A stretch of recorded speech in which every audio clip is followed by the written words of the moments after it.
It's one of the world's most familiar landmarks, the faces of 4 U.S. presidents carved into Mount Rushmore.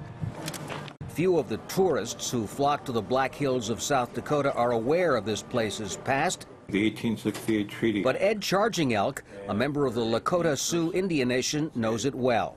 Take a look at this. Though a proud U.S. Marine veteran, he never forgets the dark chapter in American history that occurred here. Where they just flat stole the Black Hills from us was a dishonorable dealing in its worst kind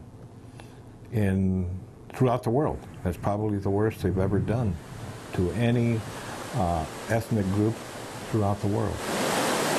In 1875, white men discovered gold along this creek, deep inside Indian land set aside by solemn treaty with the U.S. government.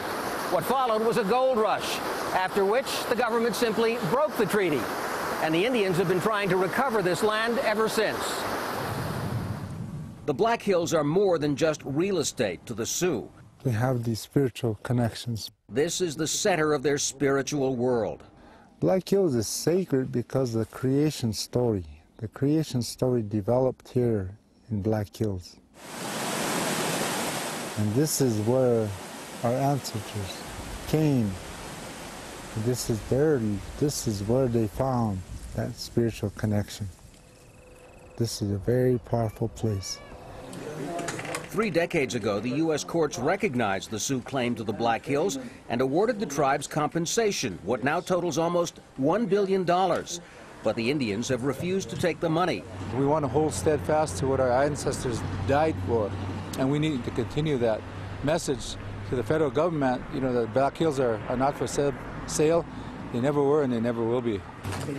But the tribes must still reconcile their own differences.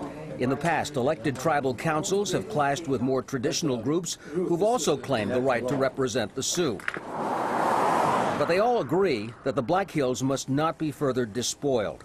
Let the forest live as natural and make it a natural place. No more development, no more tourism, that type of development. If the tourists want to come, they're welcome, but the main thing is that they are left to as much primitive state as they can. Money, money, money, money, you know, it's not our way of life. Yet Ben Goodbuffalo believes that return of the Black Hills can bring his people both material and spiritual gain. We could live the white man's way and still be traditional in our blood. Taku ota. Traditions that the tribes fear will wither, perhaps even disappear, without a return to their land.